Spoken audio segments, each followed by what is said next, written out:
Mental health is a life sentence without parole. Too many of us carry invisible wounds, trauma, loss, shame, and silence. I created the Crawl, Walk, Run podcast to break that silence, to give a voice to the voiceless. This is not just a show. It is a platform, a place where authors, veterans, first responders, survivors, and everyday people can share their truth without fear of judgment. We crawl through the darkness. We walk toward healing, and we run into purpose. Together, we will build this community. This podcast is about resilience, about stories that matter, and about reminding the world that your voice could save someone's life. I'm your host, Steve-O, and this is Crawl, Walk, Run. The Purple Heart is one of the most recognized and respected military decorations in the United States. Its origins go all the way back to the American Revolutionary War. In 1782, General George Washington created the Badge of Military Merit. It was awarded to soldiers who demonstrated exceptional bravery or service. At the time, it was a purple cloth heart worn on the uniform. After the Revolutionary War, the award fell into disuse for over a century. Then in 1932, on the 200th birthday of George Washington, the United States revived the award and officially renamed it the Purple Heart. From that point forward, it became a medal awarded to members of the U.S. military who were wounded or killed in action while serving their country. Unlike many military decorations, the Purple Heart is not awarded for achievement or leadership. It represents something far deeper, a sacrifice made in combat. Today, the Purple Heart stands as a symbol of courage, sacrifice, and the cost of defending freedom. Every Purple Heart tells a story of a service member who shed blood in service to the United States. And organizations across the country continue to support these heroes and their families, ensuring their sacrifices are never forgotten. Some medals represent achievement. The Purple Heart represents sacrifice. Roll call: John F. Kennedy, Pat Tillman, Ron Kovic, Oliver Stone, Kurt Vonnegut, James Brady, Tammy Duckworth, Colin Powell, Charles Bronson, Rod Sorling, Dr. Kevin Wallace. Dr. Kevin P. Wallace and Mrs. L. Lauren Wallace are the co-founders of the Van of Valor, a poignant mobile storytelling mission dedicated to honoring America's combat veterans and the families of the fallen. Their project seeks to traverse the lower 48 states to record and preserve the stories of at least 100 Purple Heart recipients and Gold Star families, ensuring that these personal narratives of sacrifice and courage are never forgotten. The mission is deeply rooted in Dr. Wallace's own experience with valor and survival. Kevin served in the U.S. Air Force and was serving as a combat photographer when, on April 3, 2011, he was attached to a team of cavalry scouts in northwest Afghanistan. After a tense meeting with village elders, the patrol came under heavy fire from over 100 Taliban fighters. During the intense battle, an RPG exploded behind Kevin, wounding him and 4 others with shrapnel. For his actions during that engagement, he was awarded the Purple Heart and the Bronze Star with Valor. The idea for the Van of Valor was born from Lauren's observations of the powerful, unspoken bond share between those who have experienced the trauma of combat and loss. Inspired to give a voice to that shared experience, the couple purchased a used FedEx van with 300,000 miles on it and converted it into a mobile recording studio. For the Wallaces, the Van of Valor doesn't just traverse highways. It navigates the intricate geography of American memory, where every mile is a promise and every interview a sacred trust. By collecting these oral histories, they aim to bridge the gap between the military and civilian worlds, asking participants to dig up a lot from their past so the public can truly understand the depth of their sacrifice. Through their journey, Kevin and Lauren are ensuring that these stories of heroism and loss continue to echo across the country. About the Van of Valor mission. The Van of Valor is a traveling oral history project on a mission to collect and preserve the stories of America's Purple Heart recipients and Gold Star families. Driven by the belief that every act of valor has a story that deserves to be heard, the Van of Valor travels to communities across the United States to record these firsthand accounts. By documenting these experiences, the project creates a lasting tribute to the courage of our service members and the resilience of their families, ensuring their sacrifices are honored and remembered for generations to come.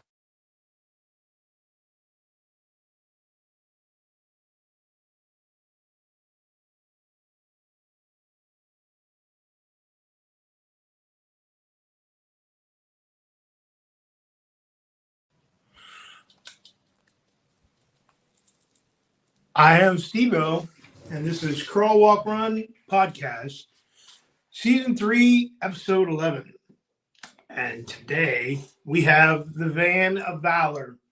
I have Dr. Kevin Wallace and his wife, Lauren, my special guest today. I have been trying to get these two. I was out on my RV.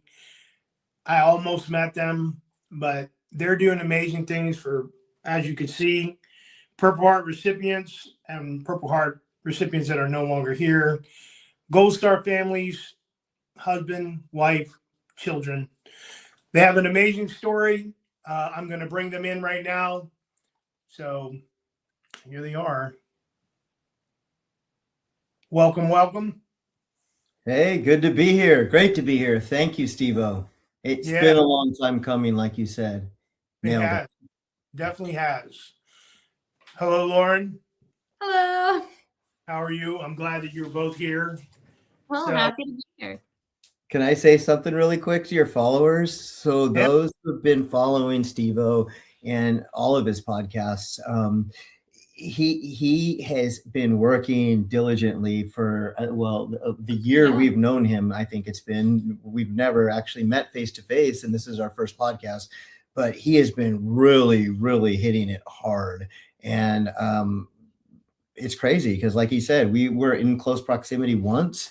We were interviewing a gentleman, Joel Tavera, and then we were up in Fort Walton, and he was going the opposite direction. I think we probably crossed somewhere near Panama City and waved, not knowing. But yeah, it's crazy, man. We've both been so busy, but hats off to you. The work you're doing, it's incredible. Thank you. I appreciate it. So what does Crawl, Walk, Run mean to you? Wow. Okay. Okay, I'll tell you. So crawling, I was crawling when, not when I got injured in Afghanistan or wounded. I was crawling after some moral injuries that I suffered. And then later, it took me a long time to get to a stage through a lot of personal looking inside myself and art. And through that, I began walking. But I wasn't really accomplishing much in life. When I met Lauren, actually, I hadn't had a haircut in probably about 2 years, living on the beach, kind of a hippie. And I was walking, I would say, but definitely not running, nowhere like we are now. And so, yeah, I was crawling when I was pretty fragile at a middle-aged man. But some things, just knocked me down a little bit. And then I gotten up and I was definitely walking again. But I feel like running, it depends on the person. I'm not Usain Bolt, but in the world of a photojournalist and in the world of someone who loves my veteran family and those out here who sacrifice and love America, I think I'm running for them. I do it every day and I don't know, I barely ever sleep, but I'm running now. So to me, that answers that question. You, babe? Yeah. Cool. Second this. So, trauma. A lot of people suffer from it. So what is trauma to you, and what is your trauma? And if you don't have trauma, what do you do to help other people with trauma? I'm going to read something real quick. It's only a paragraph, and it's something you're going to get to hear Lauren's book, hear about it later. That's about to come out but there's a sneak peek in that book for Van of Valor. And I'm going to read one chapter from near the introduction. This is me. My chest was crushing my camera into the vibrating earth. My heart hammered against my ribs as I tracked an insurgent's muzzle flash through my ACOG, waiting for him to expose himself. And then her face drifted into my crosshairs. Child's face. I saw her flinch at the sound of the guns. I've seen her play. I've seen her laugh. These motherfuckers, I screamed into the dirt, the sound swallowed by the crack and roar of the guns. And I'll stop there because I don't want to read during your podcast, but that's for me, that's the kind of trauma. It's the sort of the moral injuries, and you'd have to read the book to see, to go on after that. But it's a moment when everything you've ever known to be right and wrong is questioned, and what do you need to do right now? And for everyone, trauma is different, but that's how it manifested itself for me, and that's why I was crawling and then later walking when we met. So yeah. So as the spouse, how was his trauma to you? Well, I feel extremely fortunate that I got to meet him after art school, where he got to face his traumas in his own means of processing ways outside of the box. So that already gave us an extra wide tool set to being able to assess, address, and discuss certain habits and things that definitely appear as a result of trauma. Like figuring out what certain triggers during the day make further nightmares in the unconscious mind.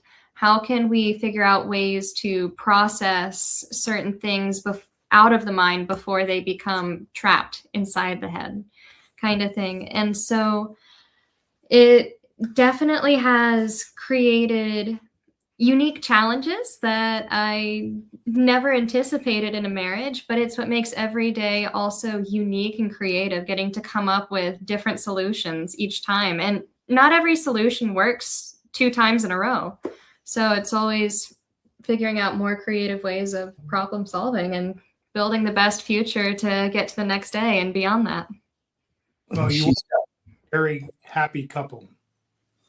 She has gotten, Steve-O, and all of your listeners, she has gotten so good at this.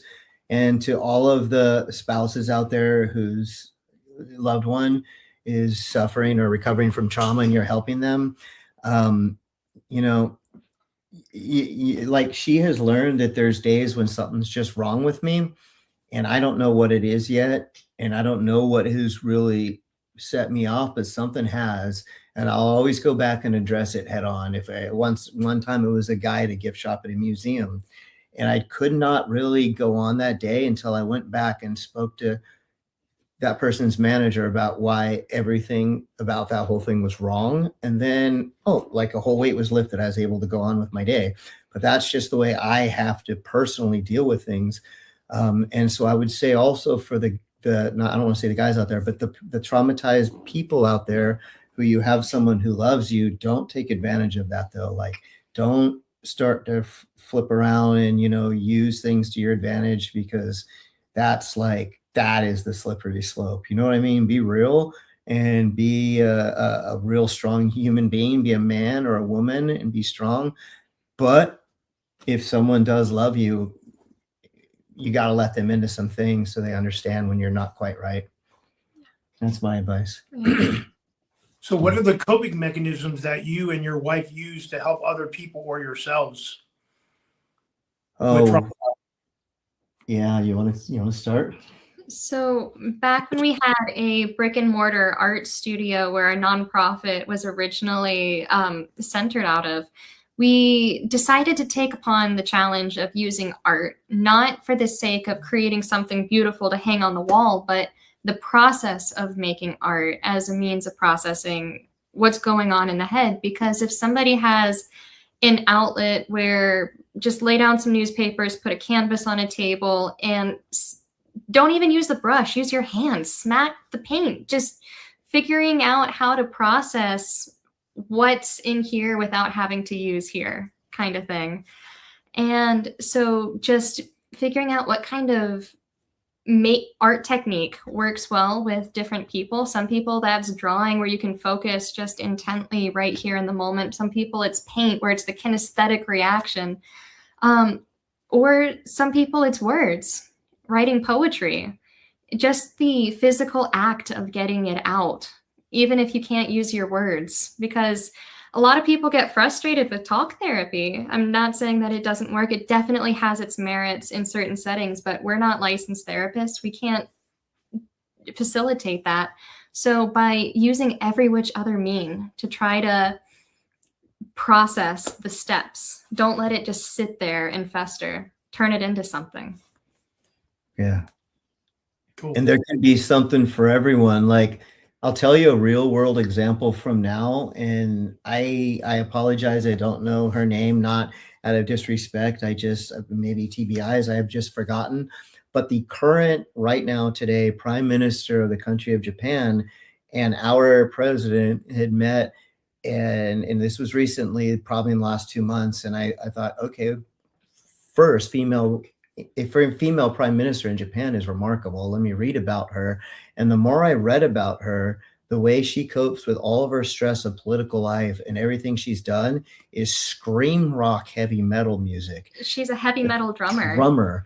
So she that's what she does. She just goes crazy. And I was thinking, like, how many politicians around the world, if they had, I don't know if scream rock drummer is their thing, but if somebody, maybe it's roping cattle, whatever it is, if somebody has, you need to have an outlet, right?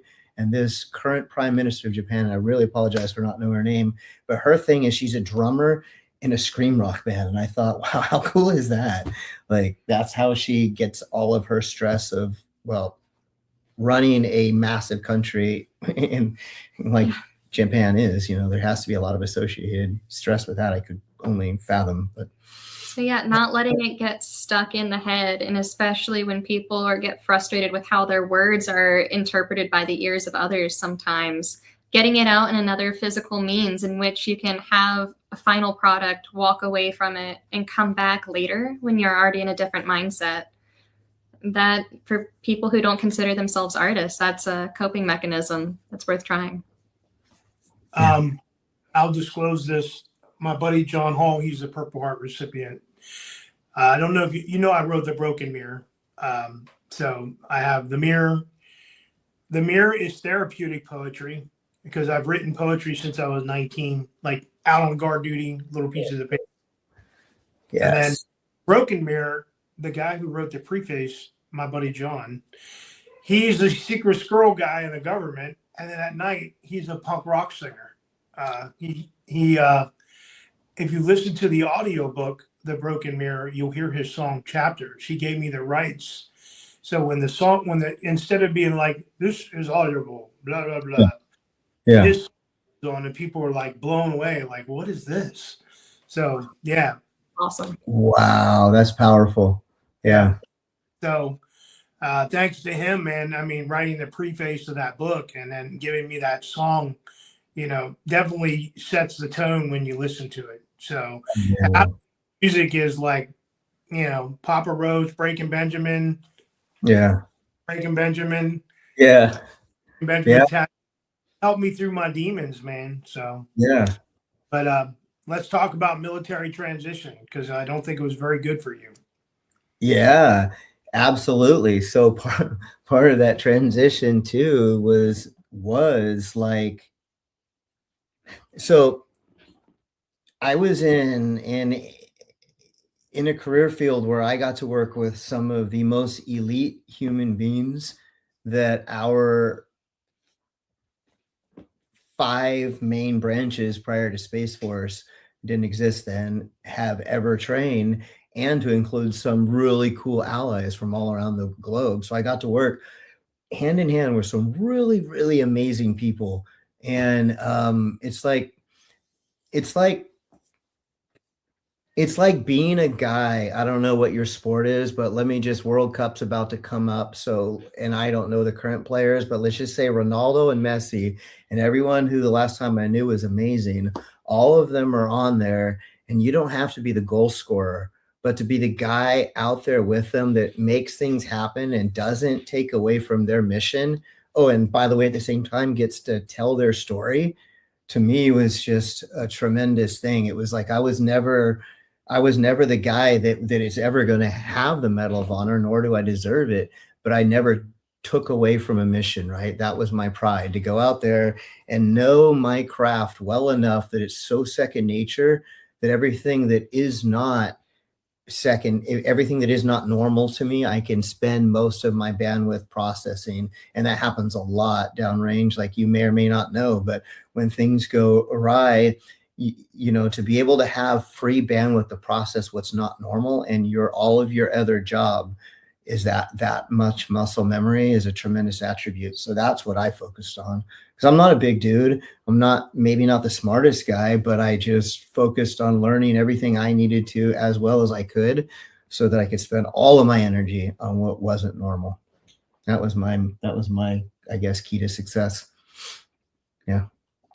So being a Purple Heart recipient and a Bronze Star, being awarded the Bronze Star with Valor, when you went into the job field, did anyone care about that? No, not at all. Absolutely not at all. No. Okay. There was a time, like, I definitely don't want to call the place out, but I was working at a place that hired me to bartend, but it was such an establishment that there were a lot of other jobs, one of which could be the fry cook in the kitchen, and another could be working at a box office. So it's clearly a theater. I was hired as a bartender, and then later told every bartender needs to work in the box office or the kitchen or another like place, like sweeping the theater. So, okay, I'll do that. So everything you just mentioned, Bronze Star, Purple Heart, by the way, in grad school, working on, like, tirelessly working on my MFA and my PhD. And, you know, I still had a kid at home at that time. I mean, I had a lot going on, and I was like a fry cook, and I was cleaning up the kitchen, and it was spotless, like freaking spotless. Like, the guy came in, and I'm not, I hopefully not coming off as a homophobe or anything like that, because I am absolutely not, but I was being sexualized by this gentleman. So he's like, you know, you got to clean under the ice machine. And I've been hazed, but this wasn't one of those things, right? And next thing you know, I'm down there with this brush, and I look back, and I'm like, I don't remember exactly what I said, but it was way offline. I call him an MNFer, and I probably threatened to kill him. I don't know. But it didn't go well. I got sent home. But I didn't get fired. I had other opportunities to succeed there. But the point is, he didn't give a flip about who I was, or like nobody cared. No, I'm literally just a piece of meat, sweeping up a piece of meat. And it didn't really sit well with me, if I'm being honest. Yeah. Thanks for asking that. How about you? What did you find when you got that? So in the Broken Mirror, because my buddy John, he worked for HR government, he taught me that, yeah, it's the way you write your resume, because like no one cares that you were in combat. No one cares about your awards. Mm-hmm. You have to take the military lingo and transfer it over to civilian, because you know, you're a manager or a supervisor. No one cares that you were a platoon sergeant or a sergeant or combat camera or whatever, you know. I work with the guys. Who cares? You know. What you don't tell me is I spent a year at Walter Reed at the WTU. Yeah. And when I was listening to Lauren talk about, you guys said you had like the studio and all that, but like every day we had these the child-proof scissors. Yeah, yeah. When you're in the psych ward, when you're in the psych unit, like in and out. In and out. I was in an in and outpatient psych unit, and you were at the COOP, right? The COOP or whatever they called it. The co-occurring in outpatient clinic at Walter Reed. I was in the same thing, brother. I know what you're talking about. I just don't know what the acronym is. COOP or something like that. Yes. Were you at Walter Reed? Walter Reed, and then later Fort Belvoir. Okay, so I was in the WTU, and we had like. I don't know, man. We had to cut out these, like they gave us the worst magazines where we had to cut out pictures and hold them up and talk about the day. Yeah. You know, like Mr. or Bill, you know, like no one knew us by our last names, our rank, or anything. There were 12 of us in a group. We all knew each other by first names, Mm-hmm. and some came out at certain times and told our stories. But the thing that resonated with the most was like we were like playing charades every day, and we would hold up this thing from like Better Homes and Garden. I'm like, well, I'm having a shitty day, so I got to cut out shitty stuff out of a shitty magazine and hold it up and be like, I'm Mr. Bill, and this is what I'm going through today, you know. And I wrote all in my books because both of my books, my first book and my second book, had to be approved by the Pentagon Review Board. Oh shit. Yeah, some people don't know that when they write books and they talk about. So I learned three things: no names of organizations, and no locations will save your ass. Okay. Like you want to get sued, no one can come after you. But I call it the system or the clique, or whatever. But yeah, so now this stage belongs to you and your wife. So you could talk about the Van of Valor, what you're currently doing. Now, are you guys in Florida right now? We are. Yep. We're in Florida, Northport, Florida. So down in the Venice Beach area, or I don't know if many people know Northport itself, but they may know, Sarasota. South of us is Naples. So we're down in the Southwest Florida, right? Pretty close to the Gulf. It's really nice here. Hot. I go to the Keys for my first time while I was out there. So I think Key Largo is probably about 3 hours. Mm-hmm. Okay. Because we have to go like down and in towards like Homestead and then down, but we haven't done it yet. We're scuba divers, so we need to get in the water. We're also writing the Van of Valor book that needs to be out before 4th of July. And also Lauren, she wrote a book that we're about to talk about, and then she's writing like 17 other books as she's a full-time student.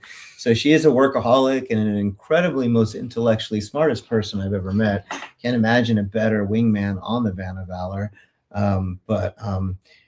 So everything we did with the Van of Valor, right? All of those interviews, like you talked about earlier, 417, now 418, because last weekend we interviewed a Korean War Purple Heart recipient actually here in Northport in his retirement home.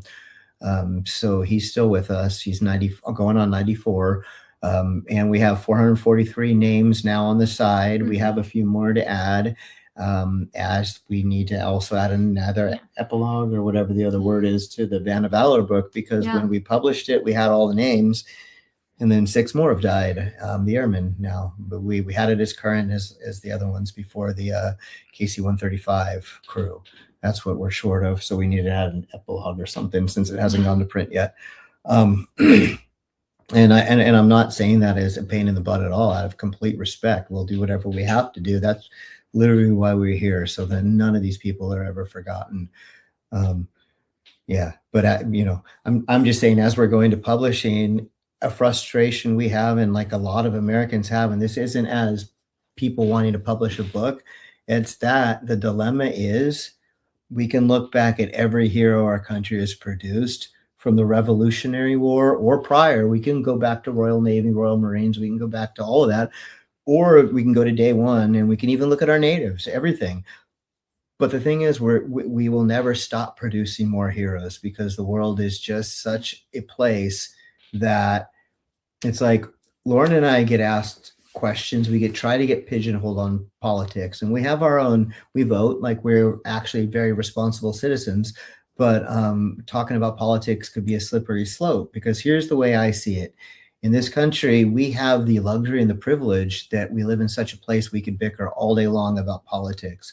But when it comes to the people who really, really want us dead, the people who fired an RPG at me and shot me in the back another time, and a whole various array of things that have happened over the years, I'll discount that shot in the back. That was something else. But anyway, are absolutely people who don't care what side of the aisle I vote on. They literally don't care. American flag, you're the enemy, you're dead. So we have to realize that in this world, that we can bicker at homes as brothers and sisters and cousins, but there's a whole lot of people out there that hate all of us. So while we may want to bicker, like my brothers and I, we can put us in a room, put us in a padded room, give us boxing gloves. We'll just tear the crap out of each other. But we have to understand when we leave that room, we are the three Wallace brothers, and that's it. Anyone else who jumps on one of my brothers, that's it. There is no question of what side I'm on. And as Americans, generally speaking, that's an impossible situation, but it's possible enough that we should really love each other as Americans and stand up for each other as Americans, not as, political patriots of whatever aisle you want to put it on. So yeah, that's a big part of it too. We're getting out here and we have a great deal of success getting certain people to follow our mission, but we struggle with others. And it's hard because it's like, that's what we really want. We reach across to every aisle all the time. Hey, these are people who out here who serve their country. And a lot of them are still out there. They're beating like you, brother, like beating their fists to the pavement, making sure people aren't forgotten. And I don't know. It's not just a lot of noise. It's when I look around at some of I call this all brothers. So some of our cousins in Europe and other allied and other NATO nations that I do have a lot of really close friends and a lot of armies from around the world. They've progressed, if you want to call it that, beyond a national identity too far. And they really struggle on that. And I think we are at the precipice in America. If we don't really check ourselves, we could do that, lose our national identity. And that was a big part of Lauren and I's idea for the Van of Valor. It's like, no, patriotism cannot waver ever. So yeah, that's where we stand on that. And the Van of Valor, you should really talk about the wingman. Now that we're in this time before we run out of time, you guys really have to check out this book that she created. So yeah, we traveled in this converted FedEx van that we did ourselves. It wasn't glamping by any means. It was as bare bones as it could be. And so out of one of these interviews, this random anecdote came about that sparked a whole book on its own. It was of hearing about a Marine fighter pilot, Dennis Peak. And the story was told to us from his younger brother, Gold Star brother, Ron Peak and Luann. And well, his last stateside assignment was something that typically a fighter pilot would never expect to receive. He was assigned to be the escort for Miss Spain at the Miss Universe pageant. But once he got there, he couldn't speak a lick of Spanish. She couldn't speak a lick of English, and it just wasn't working. So he immediately got reassigned to Miss USA, and then she won the Miss Universe 1967, Sylvia Hitchcock. And so this whole book came about wondering the question of, well, we've heard about how this story has been able to stick with the Peak family. What would Sylvia think of about this hole that Dennis left? And so trying to articulate to the civilians really the aspect of grief that losing someone to war really, really is. Because when you lose somebody, the hole never fully closes. You learn how to live with it. You learn how to deal with it. And you learn how to use it as something to propel you forward. And that's what is articulated here in A Wingman for Miss Universe. And fun fact, at the end of it, we have the first chapter of the Van of Valor. So a little bit of that too. April 21st, it will come out in stores around the world. And if I can touch on patriotism one more time really quick. So before Lieutenant Peak left for Vietnam, and he didn't have to go to Vietnam. That's the thing. He had a bachelor's degree. He was working. He was a motorhead. He was working at Corvette. GM. GM. He had graduated from General Motors because back at the time they had this hybrid program where you could earn your degree and work in the factory pretty much simultaneously. And so he did that. He did his 4 years in college, and then he had a job.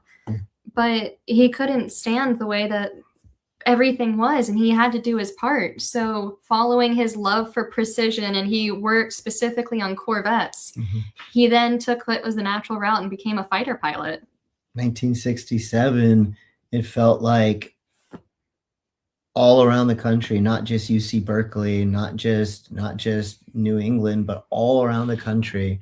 Questions were being asked of what happened after the Korean War and what happened after World War II. And a lot of people lost trust in the government. I think I know why, but that's complicated. That's a lot to unpack here.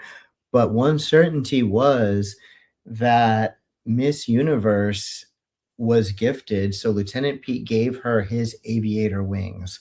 So the fighter pilot, when they're done with their school, earn wings, right? That is their wings. He gave her his wings and said that, you know, he didn't know if he was going to come back. I don't want to misquote him, so I'm just going to be very paraphrasing here. But, you know, he didn't know if he's going to come back from Vietnam or not. There's a good chance he wouldn't. The certainty is now that she won Miss Universe. She was already Miss America. Now she's won Miss Universe. The certainty is she will go to Hollywood. She will become very, very famous, and she will be introduced to a lot of people.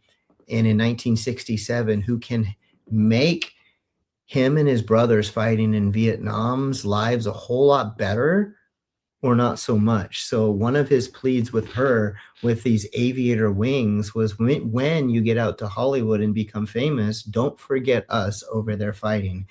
And when people hear the propaganda and the protest, remember that there are faces like mine and there are people like me out there for fighting for this. And so it really was an effort to give a memento to make sure that there's always a face associated to any generalized protest. And so it's trying to articulate to the civilian world just how harmful these protests can be as well. Yeah. And yeah. And he died. That's, you know, spoiler alert, he passed away. He'd done so many successful missions so far, 27 successful missions. And it was when he helped to bail out a helicopter that was over here. So he took some direct fire lower than what he should have been flying. And that's what ended up taking out his personal aircraft. Yeah. A forward observer saw him get shot in the air and saw him. And that's another story too, is the guy who saw it. He didn't eject. He was shot through the bottom of the from the airplane. Yeah, his jet went down. So there's no way he would have survived that. The forward observer ended up tracking the family down years later to tell them exactly the story of what happened, because they were left with so many questions. And that was a big thing. I could just hear the passion in Ron Peake's voice as he talked not just about who his brother was and how he passed away, but it's how he lived both stateside and in Vietnam, and the lingering memory that he made in all of those people. So much to the point that it was one of those memories that this guy carried until he found the family to be able to share it. Can you all hear me? Yeah. Yeah. Great. So, Lauren, the book that you wrote, was that a project in school? No. This was an anecdote from an interview that I just couldn't shake until it came out. She, like, I don't want to expose too much about her mental health state. She can, but it was a very difficult time for both of us, a lot of these stories. And one thing that we both noticed in each other was the lack of sleep. And we would know when we're both exhausted, but she's not sleeping, that something's on her mind. And this was a story that I don't want to say haunted her, because I felt the ghost. I believe in ghosts. Yeah. I believe that ghosts just aren't the spirits of the dead. They're the spirits that linger in the minds of the living.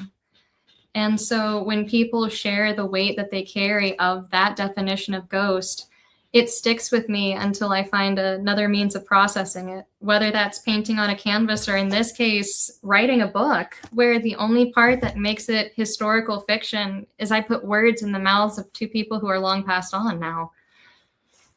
Well, I believe my father's my guardian angel. I mean,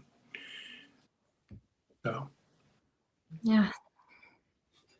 It blew my mind because my daughter, who's 18 now, when I was living at my house, I don't live in a house no more, but before I bought the RV, I was in the basement. And so my daughter's great grandmother, not my side, but my ex-wife's. She was 102 when she died. Wow. And we used to call her Mem. And I used to tell my daughter that the dog used to sit on the couch and look at like this picture I had, and my dad's flag was on top of this shelf. And every time we sat there, the picture would turn, like it would turn. Mm-hmm. And my daughter came downstairs and she said, I could feel Pappy Bill. And I looked at my daughter and I'm like, what do you mean you could feel Pappy Bill? Talking to like a 15-year-old right now. And she said, yeah, I can. Mem is my guardian angel. And I thought from that day, I'm like, I guess my dad is my guardian angel because like he follows me everywhere I go.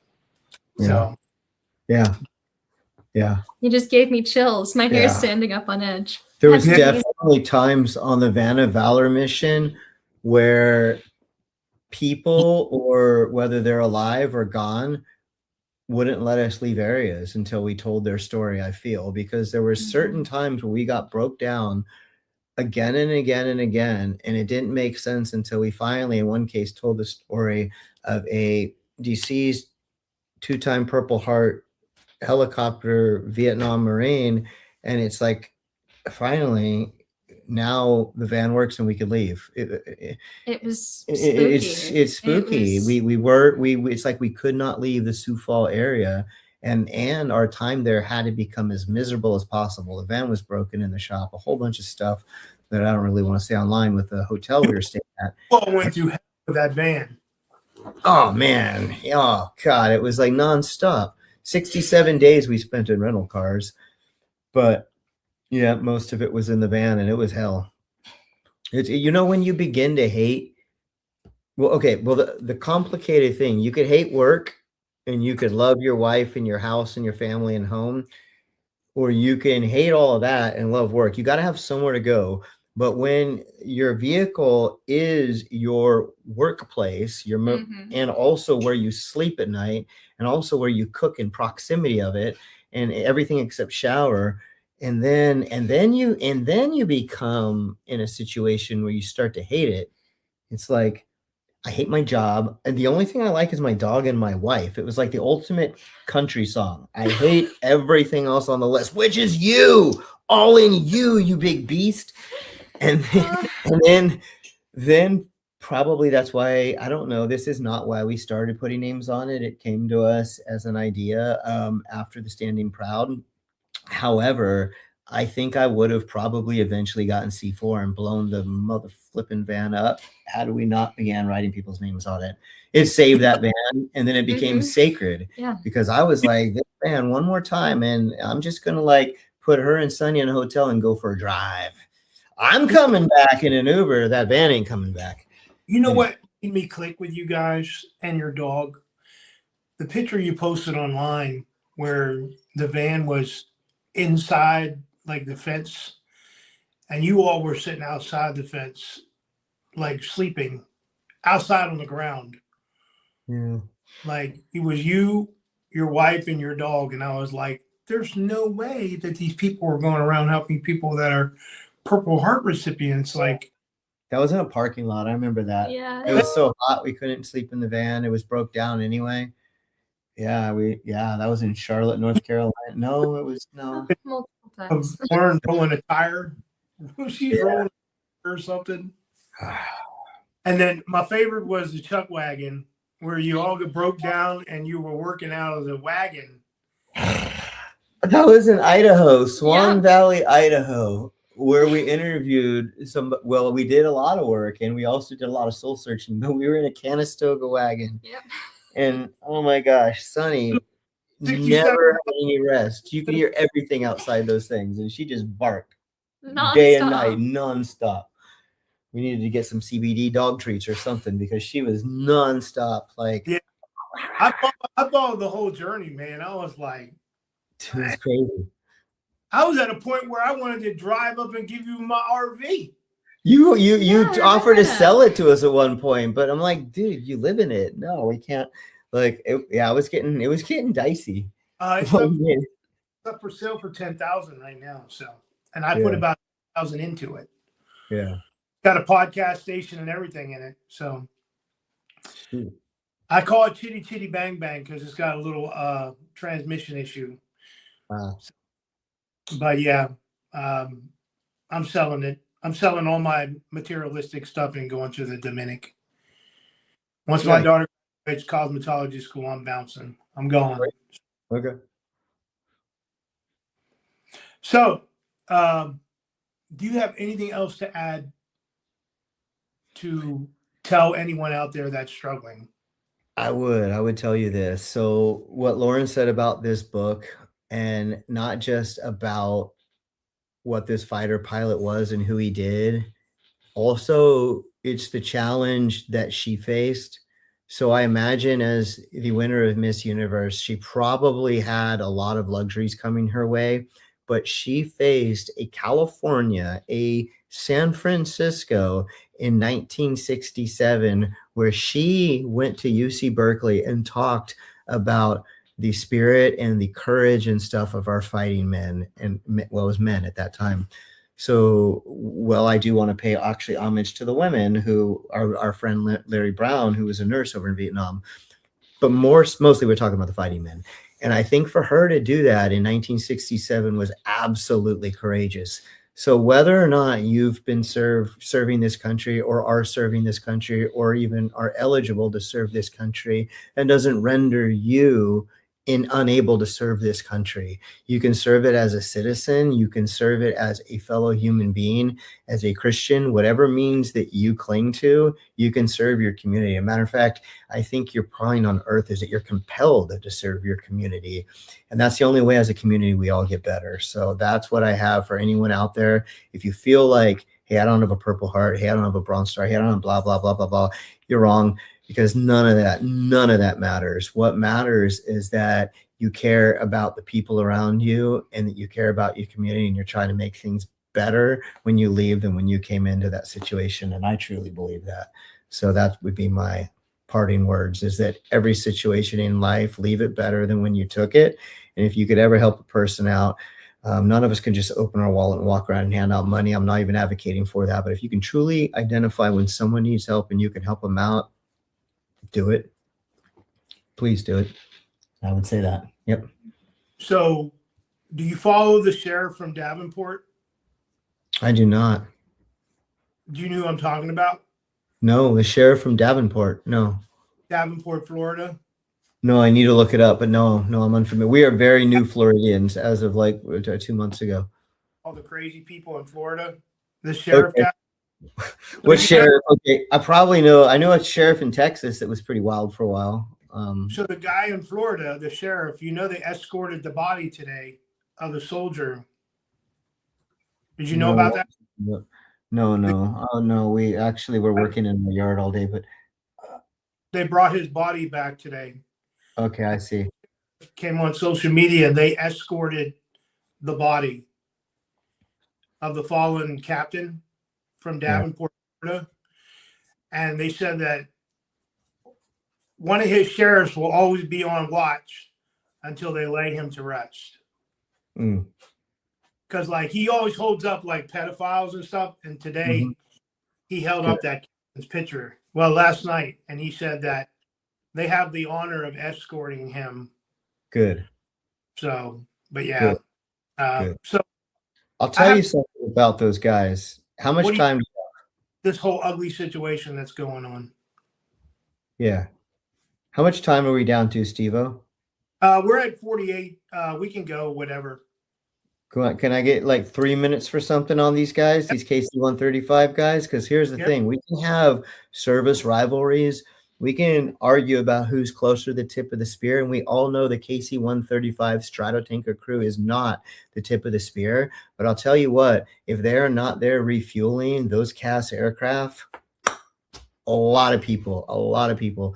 So I think that is what I want to really say about this KC-135 Stratotanker crew that went down, that it's not I think we get wrapped around the anchor a lot about who is at the tip of the spear. And when my father, also a veteran, was here, we talked a lot about this. And sometimes people die in training, and area of Florida, particularly around Tampa and also around Fort Walton, people die in training accidents all the time, but they're training to do missions that are real world and absolutely dangerous. So I guess what I wanted to stress is those people in training who are dying out there and these air crews and stuff that seem like they are removed from the mission, they are only one tank of gas away from saving a dozen Marines, a dozen soldiers, a dozen, British SAS Special Forces, all of it, because we do that all over the world. And there are not a lot of tankers up there. So that's all I want to say about the airmen from that mission. I think sometimes we do get wrapped around the anchor about how close you are to the tip of the spear. And I see things on social media that are troubling that way. So I just want to connect the dots to people that those guys are literally one fill-up away from saving a whole SEAL team. Let that sink in. So anyway, that's it. Mike, for giving everyone your undivided attention and the special message that you have for the Van of Valor and also the Purple Heart recipients and the Gold Star families. So do you have anything else to say for anyone that's transitioning out of the military, our service members who are currently serving a war that I don't even want to talk about? So, because I don't get into politics on my podcast, but I just think it's a whole ugly situation. Yeah. I don't think I would ever go back. I would say this: tribe is everything. And based on who you are, what your job is in the military, what branch you're in, what unit you're serving with, maybe even what unit you attach to, we begin to define our tribes. And then some of that we do take to the outside. And Lauren is someone who was not in the tribe of people who were frontline people, and now she very much is. She is not a veteran herself. She actually wanted to commission in the Space Force, very much so when we first met, but then her eye surgery rendered her like she was ineligible. So I will say that she has never been in combat or close to it, but there are men and women out there that are some of like Medal of Honor recipients actually, who will stand and not taking the piss and not showboating, have genuine conversations with her about some of the situations they've been in. So if you come out there and you're transitioning and you feel like you can't find your tribe, stop all the stupid, measuring contests, stop all that crap, because the real thing is people are dying out here, man, like the 22 a day and all that. And I think when people don't have a place and then they isolate themselves, it's a slippery slope. So if you're struggling finding your tribe, keep finding it. And you know what? My phone number is on our website. I'll tell you right here. It's 208-590-5766. If someone's ever getting you shit about not belonging somewhere, call me up. I'll talk to them. I think I fucking belong anywhere, and I'll stand by that. So I think you do too. I think you matter, whoever you are, whoever's hearing this, and find your tribe. Thank you, Steve-O. Yeah, man. Thank you all. I'm going to drop you down, but first I'm going to say shout out to my brothers, my veteran podcast brothers out there who make all this shit happen. If it wasn't for them, I wouldn't be doing this because I wouldn't know how to do this. But shout out to Will, because I know he follows me and he watches all my podcasts. He made this special video for you guys in Van of Valor. Usually I plug my show at the end, but I'm not going to this time. So I'm going to play this. I'm going to drop you all down. I'm going to say my closing, and I'm going to play the Van of Valor video, and then my closing of my show. So what I'll do is you don't have to stay when I put you down. I'll send you the link, and then you can watch it, and this will stream the 25th of March. Gotcha. Rock on, Steve-O. Thank you for everything you're doing, brother. For real. Thank you so much. Yeah, man. Thank you. And if you ever need any assistance, and I probably might have to fly out of Florida, man, to go to the Dominic. So, yeah. Are you serious about this? When how old's your daughter, and how long until like she's stable and you can bounce? She is in Orlando right now at Paul Mitchell's cosmetology school. Okay. So she graduates in May. And then you're like, I'm out. In May, you're out. Yeah, I'm stuck in my lease until July. Holy cow. Yeah, so I want to sell the RV and all my materialistic stuff. Yeah. I've gone from a 10 by a 10 by 30 storage unit down to a 10 by 5. You're getting there, man. The thing that I'm going to have left are 3 tack boxes with all my funeral stuff in it, my flag, all that stuff. Yeah. A display box for my daughter. God, Yeah. I hope she doesn't have to come back anytime soon. But Yeah. I would just say our health is our most important thing, man. Yeah. So, enjoy the DR and thank you for what you do. And we'll probably come see you there. Avid scuba divers. Once we get our faces back in the water and stop riding is what we have to do now. But we'll be down diving again soon and we'll be out to see you. yeah, man. On. Thank you. Enjoy. Take it easy. All right. All right. I am Storytime with Steve-O. This was Crawl, Walk, Run, Season 3, Episode 11. The Van of Valor with Dr. Kevin Wallace and his wife, Lauren. So what I'm going to do is I'm going to leave and I won't come back. I'm going to play the Van of Valor video, which was built and created by AI by Homefront SitRep. Love you, Will. Peace and joy. I'm Storytime. I'm out.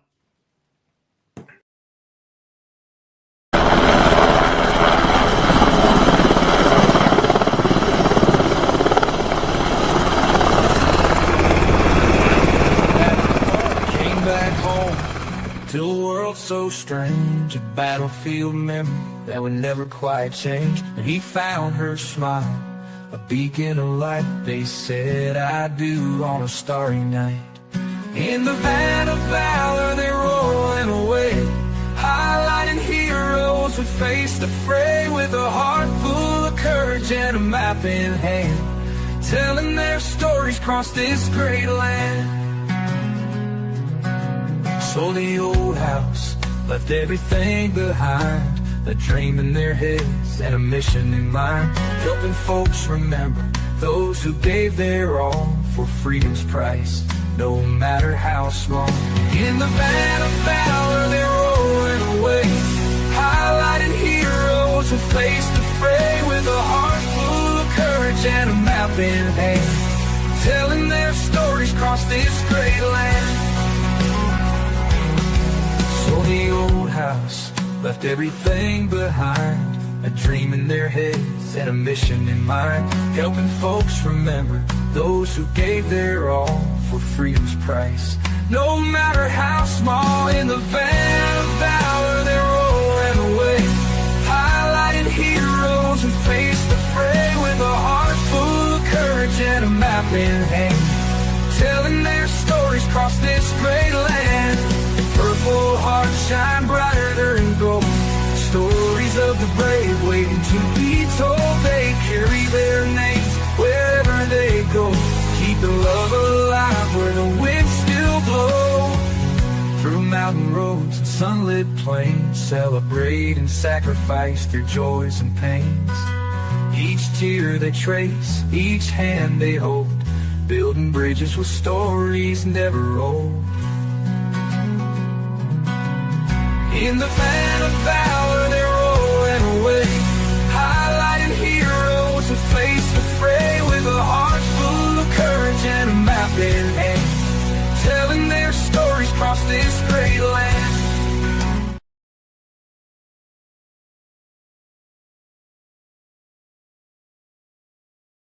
Crawl, Walk, Run has been brought to you by Storytime with Steve-O. And speaking for the once in silence, we are the voice of the unheard. If you have a story, please reach out. Till next time.